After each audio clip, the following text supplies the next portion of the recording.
And welcome to Cruise Control. It's Fred Staub and Les Jackson. And Les, we've got a great show ahead, don't we? We do. As usual, there are plenty of things going on in the industry, plenty of surprises.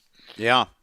No bad news that I think would be considered, oh my gosh, don't do that. No, good news is EV price drops, and it seems like it's just becoming the norm. I mean, Ford dropped theirs, and then we've just found out that the EV Blazer, is coming back. It had a very, very bad launch with software crashing and things like that, but it's coming back, and it will be a lot cheaper, actually. So if you are on the market for one of those, it well, it will be a lot cheaper, and that's good to know, isn't it? Well, it is good to know, and Stellantis is pumping big money into internal combustion engines. Yep. Everybody's kind of extending the life of those engines. Oh yeah. And then what if you want big range? You have range anxiety, but you don't want to buy a hybrid or electric vehicle. Well, we've got the vehicle for you, and it's not all that expensive. The vehicle that gets the highest non-electrified range. That's pretty cool. Yeah. And we're going to talk tech about steering wheels, Yeah.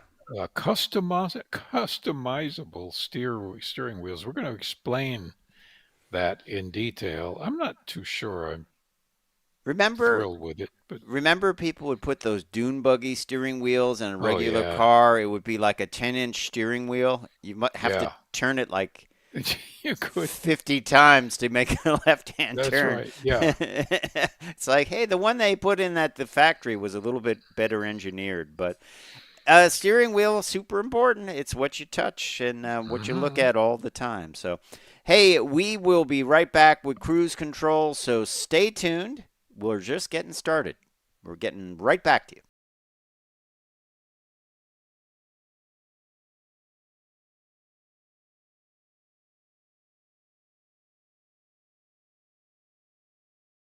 This is Cruise Control, your on-air automotive magazine with co-hosts Fred Staub and Les Jackson. Everything you need to know about new and used cars. Industry news. We'll fix or repair your car on the air. Fasten your seatbelts and let us take the wheel. Now, your ride is about to begin because you're on Cruise Control. Cruise Control. Cruise Control.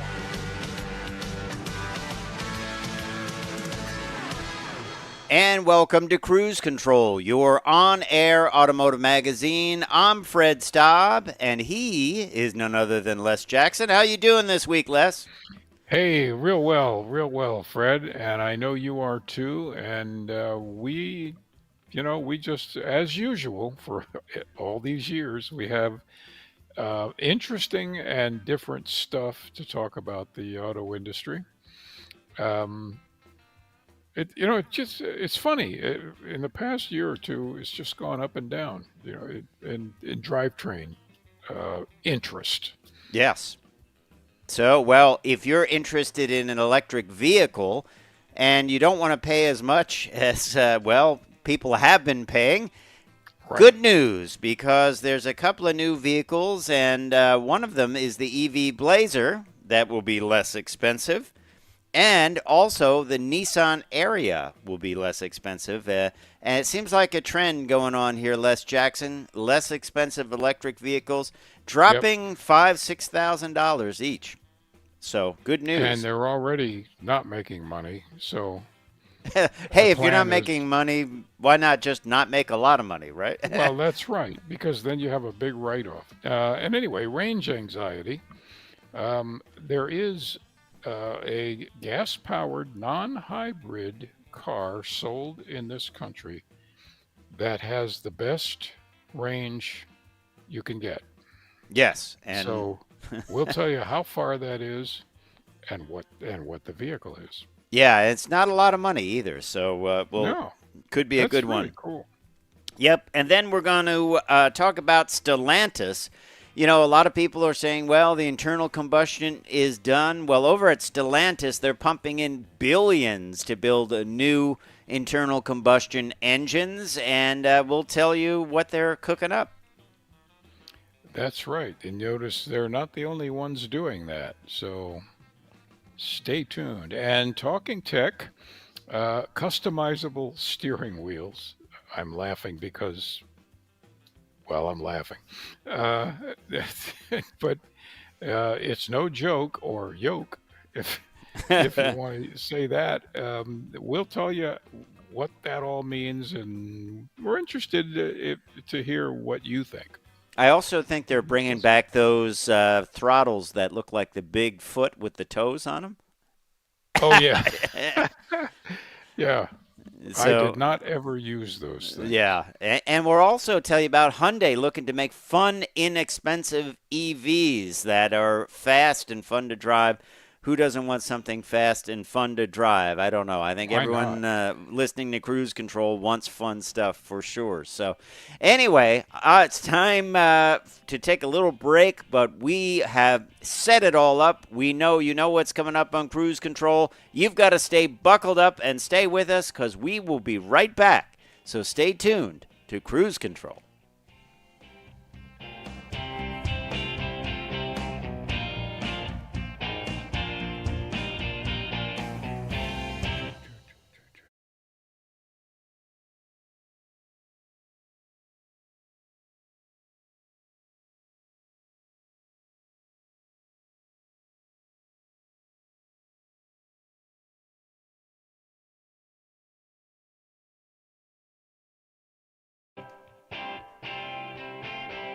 Cruise Control. Hey, welcome back to Cruise Control. This is your on-air automotive magazine. Fred and I are going to start off with the Blazer. We're not lighting a fire. We're talking about the battery electric Blazer, which is actually a good-looking SUV.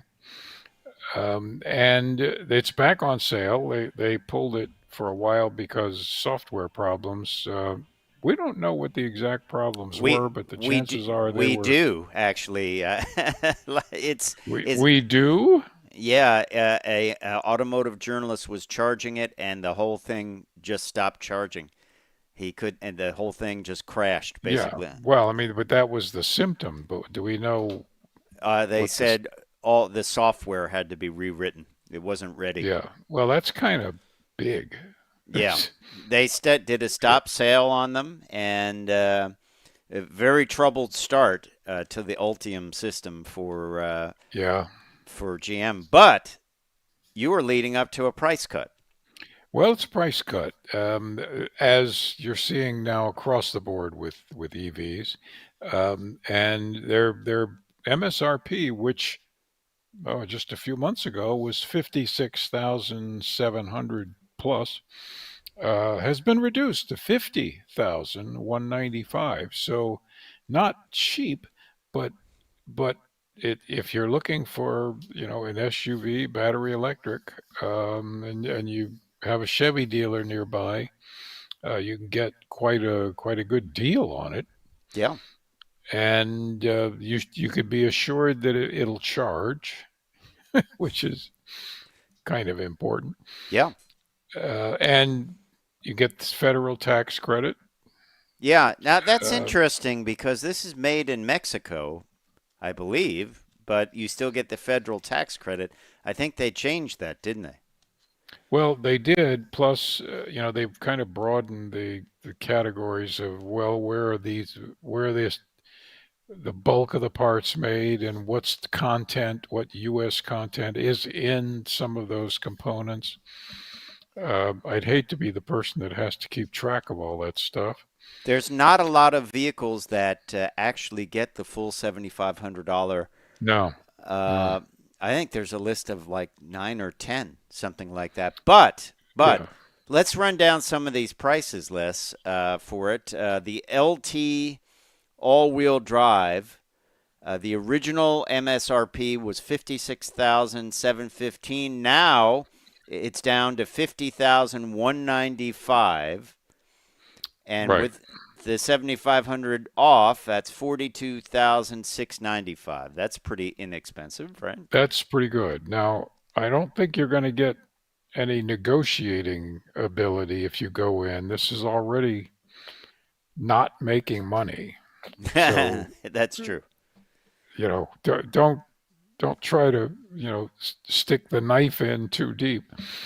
But now the RS all-wheel drive was 60,215. Yeah, that's a hurtful number.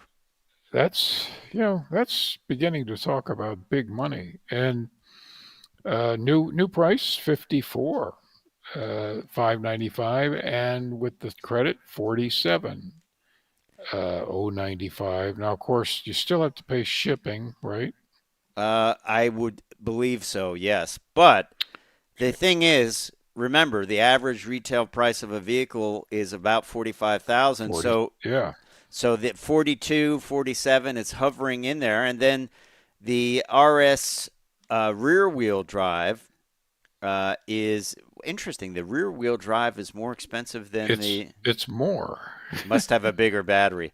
Um, Yeah. Original price was 61,790, and now 56,170, 48,670. So that means these things are all around that $45,000. I almost feel sick to say this, sweet spot for for a new car. Yeah. But that's what it is, right? Well, that's what it is. And it's not the first time on a model that GM has lost money on every sale. We remember back in the 90s when they lost $4,000 or so on every Saab that was sold. Yeah. And small cars. Remember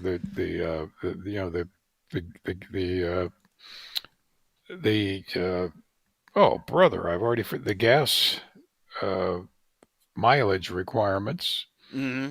Cafe. So cafe, thank you. And that was they lost money on those, but now everything that the car manufacturers make is a whole lot nicer than loss leader, Yep. uh, the old days. So Well, we will be right back with more Cruise Control. Stay tuned. I'm Fred Staub. He's Les Jackson. We'll be right back.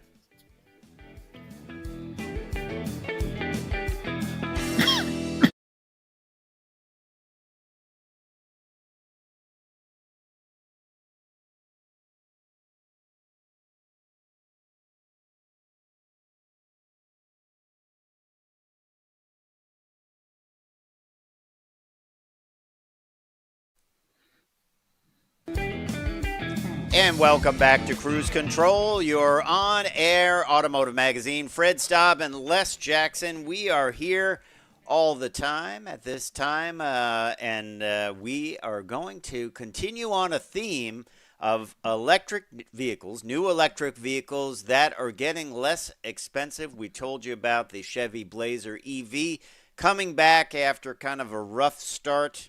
right. With some software problems, and I think they've got them nailed down. I'm sure they have, because it's an important vehicle. As they say, it's aimed right at the heart of the American SUV buyer. So there you go with that. But let's talk about another vehicle. Les, you figure it out how to say this, so I'm going to let you say it. It's a Nissan. The Nissan Ariya, Yeah. which is an interesting looking vehicle, right? Yeah. It's Nice. I think it's sort of it's like actually nice, yeah. it's like a 6 Series BMW. The high, they call it a Yeah, coupe, yeah. but I call it a SUV with the back rounded off. you know, Right.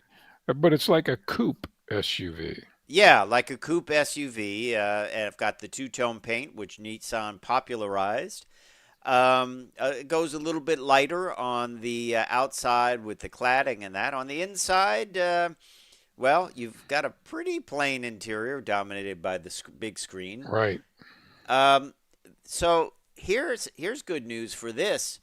Um, Once again, the average price for this vehicle has been reduced by $3,600. The entry point, $3,600 reduction in MSRP, while some of the more expensive trims have been reduced by $6,000. And that is big numbers. They brought it down across the board. So let's look at some of these. And these are once again, I'm not sure if this is available to get the discount. I don't think it is. I don't think this. I'm not sure where this is I built. don't think it is, but I'm checking. All right. The outputs in horsepower of this lineup range from 214 to 389, and it was listed as one of Ward's 10 best interiors. But let's talk about this. The Engage front-wheel drive, the base model, with a 63 kilowatt hour battery, 39,590, well below the average price of Well a below. yeah. The Venture Plus front-wheel drive, that goes to an 87 kilowatt hour battery. All of them from now on have that. 41,190. And then you can keep going up the list. It goes up to 54,190 for the Platinum E-Force vehicle. So dropping these things, I mean, they're basically working off that front number. They don't want the 60,000s. They don't want the 50,000s. Right. It's like marketing. It's like merchandising. It's $4.99. It's not $5. So, That's uh, right. I mean, once again, this is all great news. But if they're not making money already, how are they going to? I guess they're just going to make less money. Well, yes, and they are keeping their workforces working. They're keeping the factories up. All of this, has a cascading effect, and they know that it's going to turn around probably sometime this year, later. So I think this is worth it, and you've got these. There are people that want them. It's not like the electric vehicles have just gone the way of the Plymouth Prowler. they're you know they're here. They're here to stay. Yeah, So uh, they but just lose money. I think they realized here's the worst problem. The worst problem you can have is a successful business that doesn't make money. sort of Well, you're like the right. subway. I You're always right. use the analogy of the subway in New York City. It's the only game in town. People need it. It's important. It never makes money. It doesn't make money and it No, loses millions of dollars. yeah. So does our subway here in D.C. So Well, that's a whole other thing. You can't pay people the same money they were making when they were working in retirement. It just doesn't work. It's just yeah. not going to work. You can't do that. So, and that's one of the problems. But that's a whole other different option, but issue. But here's the thing with electric vehicles. Obviously, early adopters, they don't care what the price is. They want to have it. I'll pay Right. whatever it is. Then you got some people into the tent with less expensive vehicles, but they kind of knocked them out of the tent again when they started seeing the 50, 60, 70 number. They're trying to work that line, of people that are standing on the Hmm. fence. Well, like I'd like it, but I just don't really want to go Can't that afford much it. money. Can't afford it. Yeah. Don't want to spend that much money. Maybe I need two vehicles and I can only afford one at that number, or it's just going to be too much. And way to do this is, as I always say, attractive leasing deals. Do it that it's just too good a deal, or like Harley Davidson did it, where you can bring the car back and we'll give you full value for it in 3 years if you buy another electric vehicle. They need to do deals like that, and they're trying to move the bar a little bit. with people Yeah, buying, but right, because it's stagnated. The people that wanted an electric vehicle bought one, and there's others on the fence, and yeah, some will buy them, but they really rather not spend that money. I think leasing is probably the best strategy Yeah, uh, for both the company and the buyer because you're not committed to it. Um, you've got a product that you're going to enjoy, yeah. and you're going to take care of it Eh, because you have to pay at the end of the lease if you didn't take care of it. I know how that game works. Well, there's a small scratch on your bumper, Right. normal use, and that will cost 500 to 600 to fix. But if you lease a vehicle, I don't care. Right? It's like, oh yeah, that's nothing. Well, I'll buy, Yeah. I'll lease another one. Oh, okay. Well, I don't see anything wrong with this vehicle. We can sell it right away. Yeah.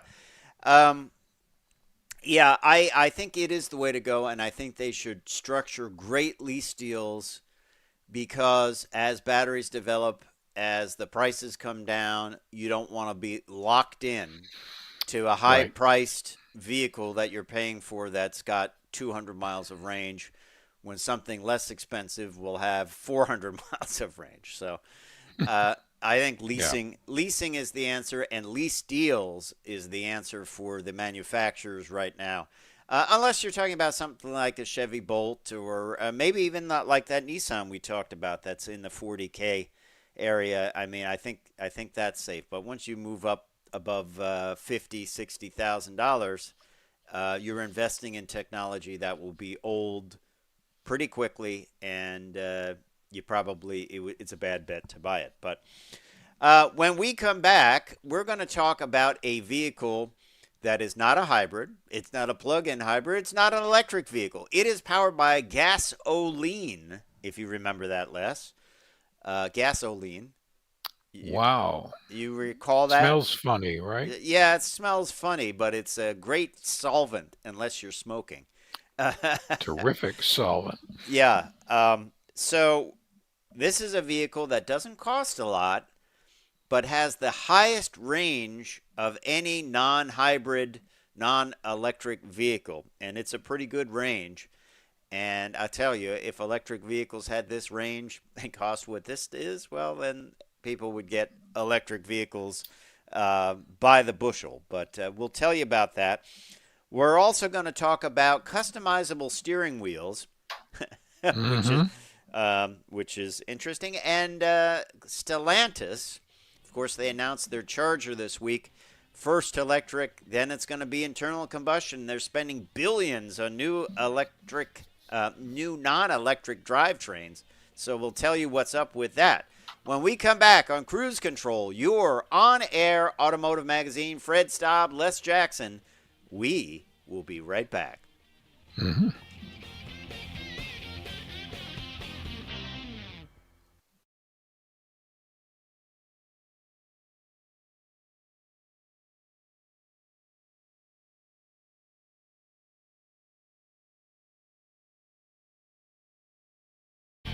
Cruise Control. And And welcome back to Cruise Control. And Fred almost came in with me that's right. because he's uh, he's excited to talk about the best range in the business. Well, yeah, that's right, Les. A lot of our discussion on cruise control is about, well, electric vehicles and new models, and sometimes we like to talk about one that, well, you might not think about all the time, and that is the Kia Forte.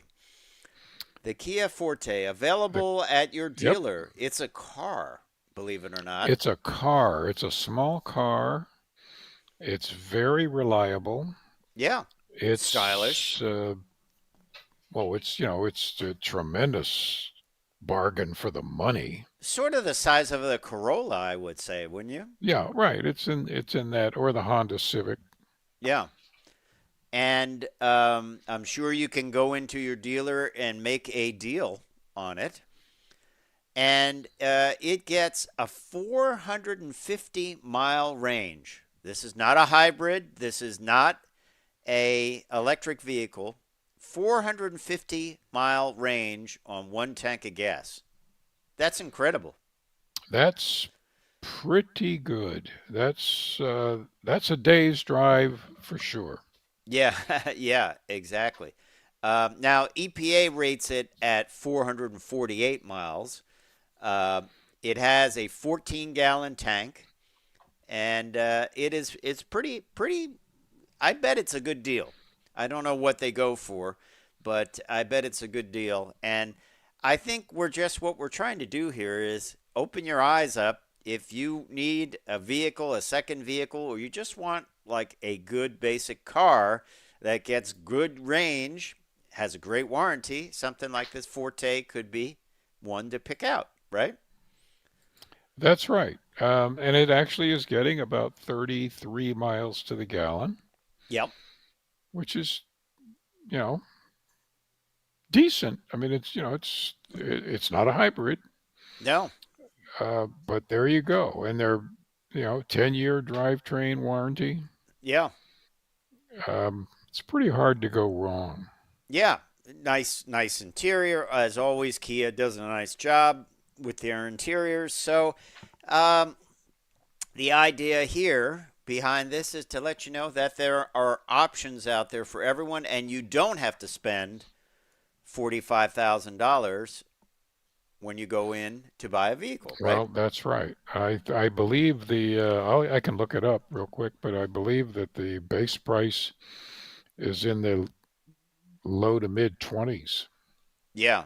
So, and as I said, if you have a dealer that will order one or has one on the lot, you can probably deal. I've heard stories where people want to buy something that's not an SUV and they're told, "Oh, don't buy that. There's no resale Yeah, on it." that's right.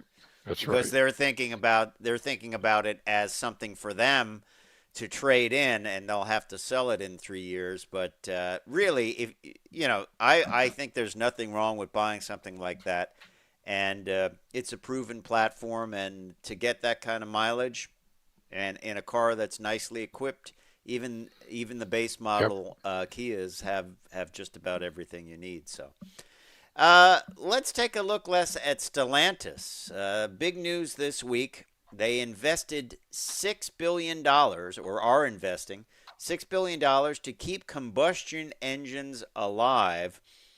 And they're talking about a combination of electrification, flex fuel engines running on biofuels like ethanol, and they will include powertrains with plug in hybrid functionality, those with dual clutch transmissions, and fully electric vehicles. This is the way to go, I think. Yeah, I think so. It's interesting how easily you can spend $1 billion. It's I've just, found that in daily life. That oh yeah, well, yeah. I you of know, course, I go to the grocery store. It's like there goes another billion. there goes into yeah, that's right. Well, I gave up on making my first billion. So I'm working on my second billion. I don't think it works that way. Well, it seems just as hard, but I thought I'd give it a shot. Yeah, so there you are. I mean, the auto industry, is kind, they know, of course, a lot more than we do about the future of the cars, but Right. there's, they're challenged to stay abreast of what the people all around the world want and Well, need and can afford. listen to this investment. Four global platforms associated with bio hybrid technologies will be implemented with more than 40 models, in addition to eight new powertrains and electrification applications. And it will go in all sorts of vehicles, everything from small commuter cars to mid-size pickups and even full-size commercial vehicles. Hmm. So they are exploring all options. And I just, we're going to talk a little bit about the Charger a little bit later on. Of course, it was released this week, and the electric model will be released first, and then they're going to have the gas-powered models with 6 cylinders. They call them six packs. They're going to be putting out, I think, the base engine puts out 450 Yeah, horsepower, and the a lot of upgraded one power. is 500 and something.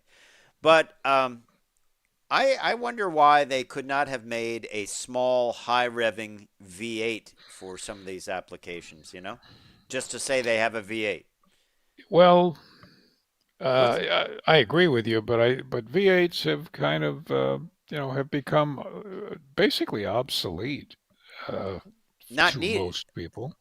like a big block in a Corvette. You don't need Right. a big block in a You Corvette. don't need a big block. You may want a big block in a Yeah. Corvette. I know you're building a big block in a Corvette. Yeah, we like the big block in the Corvette. We've just about finished, and 550 horsepower, and a zillion foot-pounds of torque.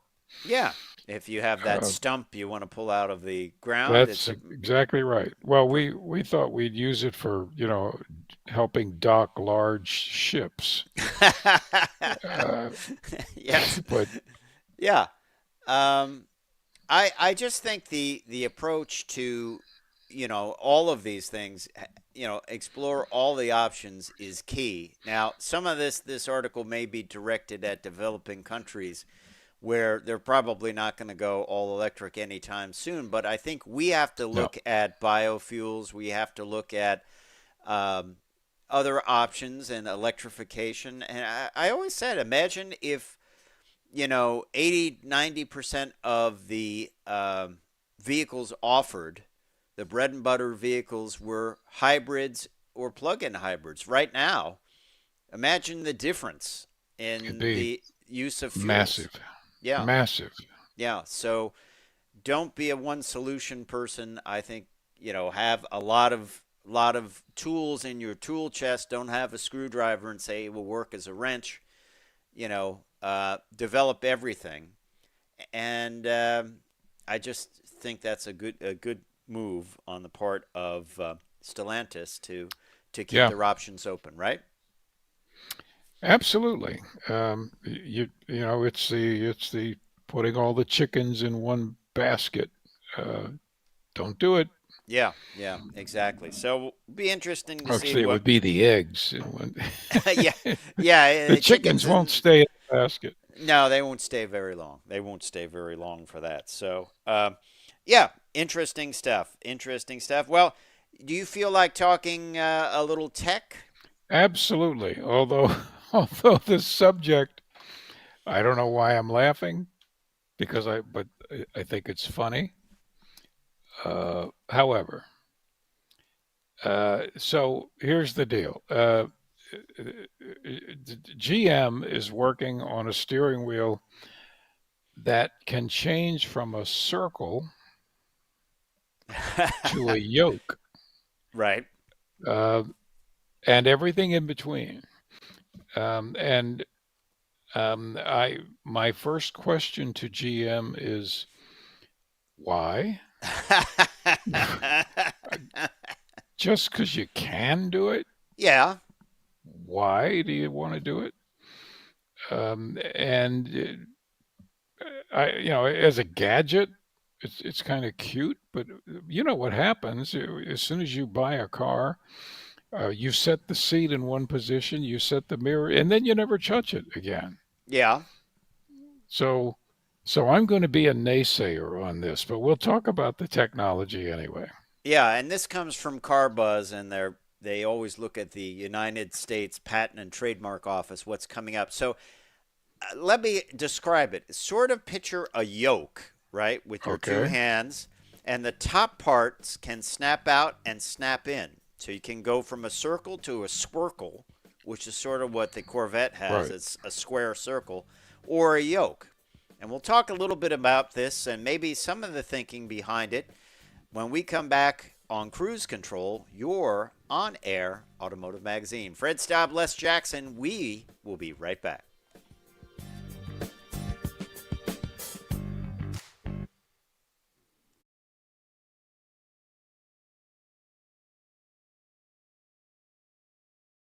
All right, so we're going to be discussing steering wheels when we come back. We want to know, what kind of steering wheel do you like? Do you like it a circle, a squircle, which is a squared off circle, Right. like the Corvette is right now, or do you like a flat bottom steering wheel because they make the rock and world my rock and world go round. If you like Queen, you'll get the reference to that.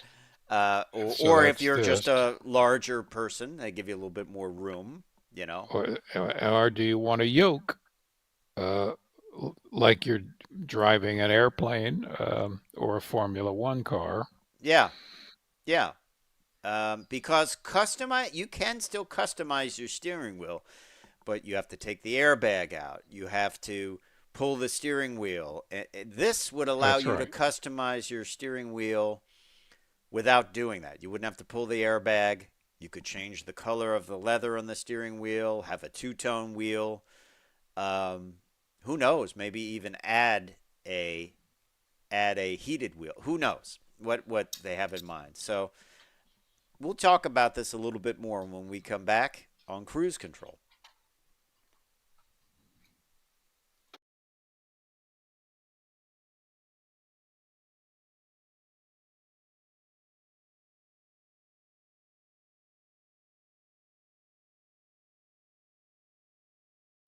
Okay.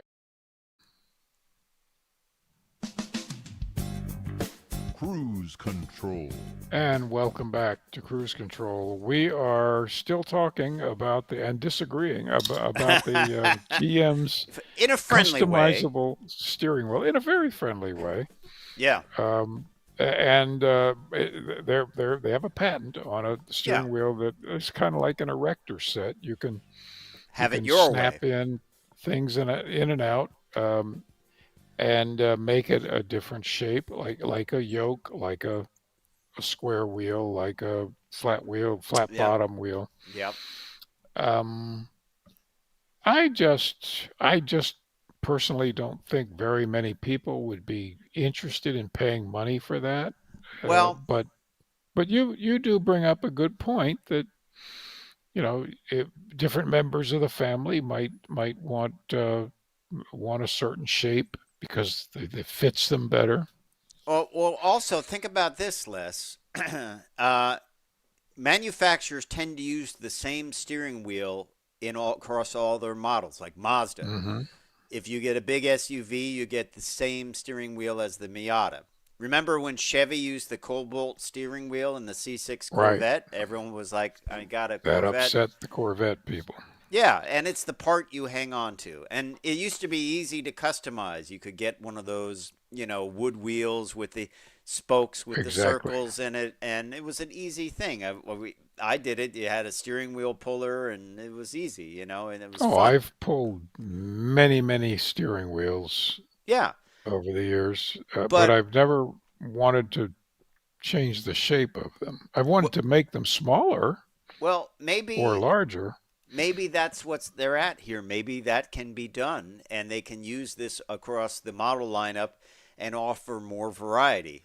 More shapes, more. Also offer it as an option. Hey, you want a flat bottom wheel on your Chevy Bolt? We can do that. We'll just put the flat bottom part on the bottom. Or you want different leather on the bottom. I think Right. maybe that's it. It could be a cost saving thing. Um, and they used the example of Tesla. Remember, they came out with the yoke, and then it like the pleather That wore was right off of it. yeah. After like Well, 50 miles, and they thought, well, you can refresh the wheel easily. You can just get new upper and lower segments and make it look fresh. So, not that I don't think the manufacturer's worried about that. They're just worried. They want. I think they want to be able to use multiple wheels in different cars. That's what this might be behind, and maybe a little bit of customization. Well, that's my thought. I don't know. We'll yeah. we'll see. Um, interesting story this week. We'll ask our quality control manager here what he prefers. Yes, yes. Um, Yes. so Hyundai, the Hyundai's N Boss, that is the boss, the performance variant of Right. Hyundai. Albert Bierman was interviewed, and he said he wants inexpensive, fun to drive electric vehicles.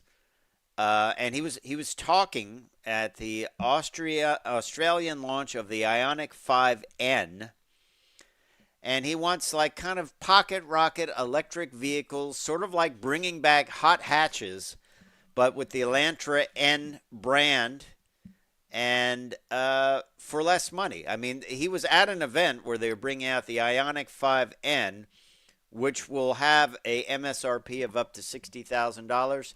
He says we want to bring back inexpensive cars. I mean, Well, picture this, like the Roadrunner was an inexpensive. It was a right. compact car, bottom line car, like a Belvedere, but they put big engines in and updated brakes and exhaust and things like that. Exactly. Exactly. Yeah. I love the philosophy of that. Uh, I mean, we grew up on cars that we couldn't afford the middle of the road or high end cars, but you could get one heck of a lot of fun out of a powered up version of a basically a plain Jane stripped out. Had a radio and a heater. That was that Right. was it.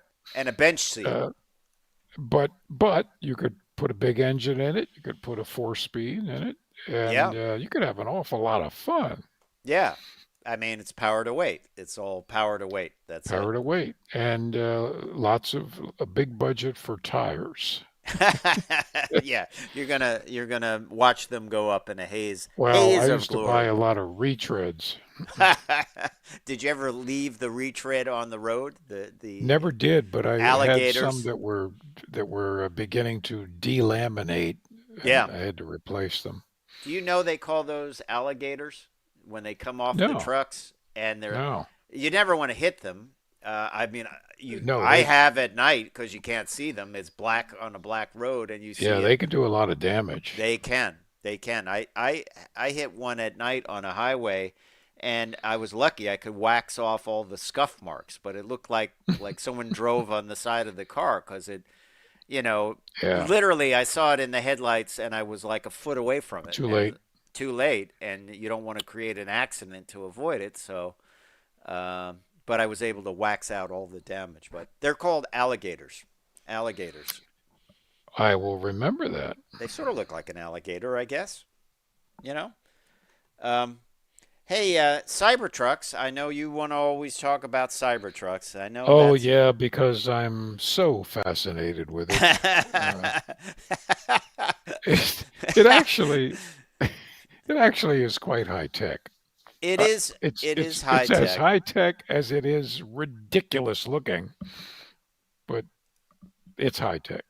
Yeah. Well, you can also tow a rocket engine with it if you like. I don't. I don't. Excellent. I don't know why you would, but one Florida dealer listed a used Cybertruck for almost $300,000. Uh, Yeah. hmm. Florida Porsche dealer recently won a Mannheim auction for one, paying a whopping $244,000 for the privilege. And now the store has it listed for $300,000. That's almost a $46,000 markup from the winning auction bid and nearly three times the original MSRP. Uh, and this is Okay. not the Cyber Beast model.